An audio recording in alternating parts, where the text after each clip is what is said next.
All right. So I been seeing almost daily on various miniature painting pages about how to strip miniatures, in particular plastic miniatures. So I thought I'd do a little video for you guys and show you how I do it, because a lot of people tend to use Simple Green or Dettol. I've never used them myself because well, the miniatures smell pretty nasty after Dettol, and you can definitely tell a stripped army. Also, I understand it takes about a week to take effect, or a couple of days, I'm not sure. So what I use instead is non-acetone nail polish remover for acrylic nails. So it's actually designed to be used on plastic fake nails and take off enamel paint from them. So it's pretty full-on stuff. We're doing it outside because I don't know that it's great to be breathing in these fumes, but it just pongs, so having it in the house, not great. But yeah, I think these were about $2.50 from a supermarket. It's $2.50 Australian, so I don't know, it's like $1.75 US, or $1.20 British pounds. Anyway, that's just one bottle in a very good old jam jar. I tend to store it out in the shed because again it stinks. Pretty flammable stuff, so don't smoke around it. And I've never, well, no, I tell a lie, I have had skin irritations using this before, but that was just on my hands, so I tend to use the old disposable gloves. Not so much for the skin irritation, because I had to use it a lot and I was digging in to the stuff there. Probably not a great idea, but once you use this a fair bit, it starts to discolor, and you get the discoloration on your fingernails, and it actually permanently changes your fingernails. You got to wait for it to grow out, so it's not a great look. And also to stop dipping into the substance there, I've got this pair of umbilical clamps, so pretty much like an oversized arterial clamp, but for an umbilical cord. So you got your little lock bits there, which are quite nice, but I suppose any tongs do. I just have lots of these things sitting around because I find them really useful for grab and hold at miniature bits and painting. So and I got a few friends who are nurses. Midwife gave me that. I've also got your little tea strainer. Now this is just a cheapie that I got from a thrift store, $2 store. One of those stores that sells Chinese factory crap. And this is a particularly cheap one. I'm not expecting it to last very long. But yeah, so I just place little plastic bits, arms, what have you, in one of them, and just lock it up and put it in, and it saves you from fishing around down the bottom of the chemical. And when it gets dirtier, you can't see the bits properly. It just saves you a lot of hassle. And lastly, good old toothbrush to scrub the thing clean. So yeah, they're basically the tools that you'll need. And this stuff, between 5 and 10 minutes it takes to work on a miniature, so not long at all. I have gone off and forgotten about plastic bits. They've been slightly pitted after about half an hour. Sort of turns into like a chewing gum like substance. It's if scraped up and left, it can be salvaged, but I haven't left anything longer than that. White metal stuff,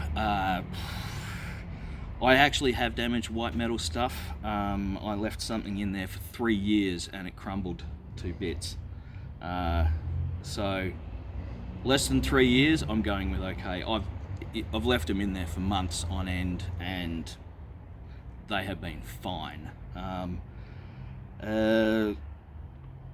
Some pitting I find after a couple of weeks, but just a couple of minutes in there and she's usually fine. So Kyle, how many minutes are we sitting at the moment? 15 seconds short of 6. Short of 6.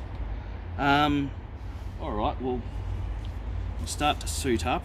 I didn't get the dusted ones, unfortunately, so bear with me. And again, doing this outside, you can already see that the paint's coming off that old Chaos Terminator there. Doing it outside, I tend to do it over the lawn because it makes a bit of a mess. It's probably not a great idea to flush this stuff down drains, I imagine. I mean, it's supposed to be non-toxic, but yeah, I doubt it's probably not a great idea to go drinking anything that's had it. Yeah, we'll move over to the scouring chair. Just over.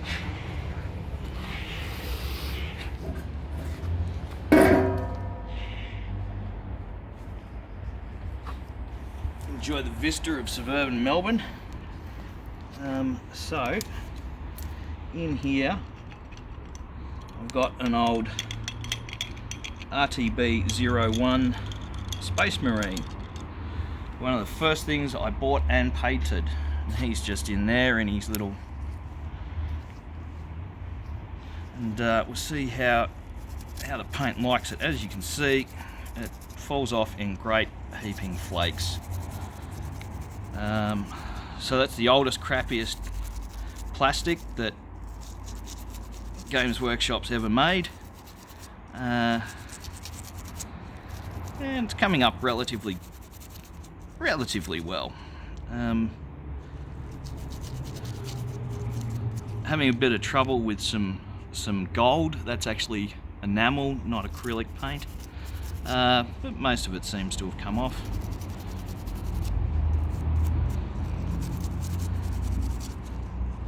Probably needs a couple more minutes in the gunk. And we've got the old metal Terminator. And the paint's just dripping off him. It has thoroughly shat itself. Alright.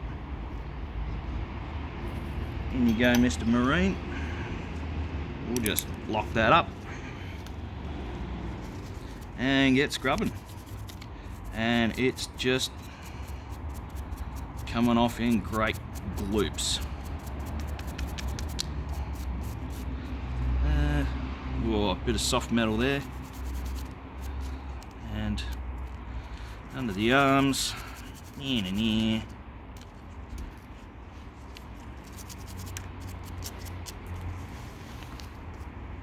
think I've lost the other arm. Anyway.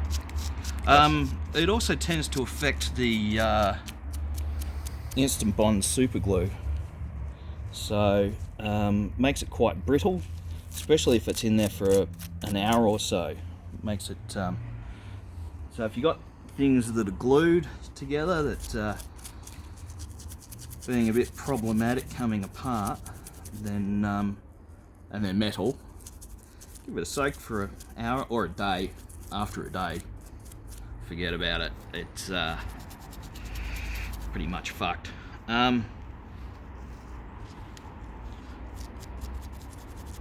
So yeah, that's the Terminator. He's probably could need a little dip to freshen him up, give him a second scrubbing, but otherwise he's looking pretty much done. I'll just pull out the old Marine, seeing if he's doing any better.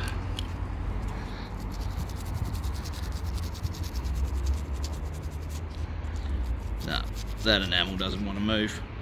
But yeah, anyway, that is how I strip them. I'll probably get a bit of a hobby blade on there and just scrape that shit off. Also, I've got a little scalpel handle with like a pinning vise on the end of it. I just put a pin in there. You can get in there and pick out those little bits that are still sort of hanging around and they're difficult to reach places. Other than that, thank you very much for your time, and thanks to Kyle for his camera work today.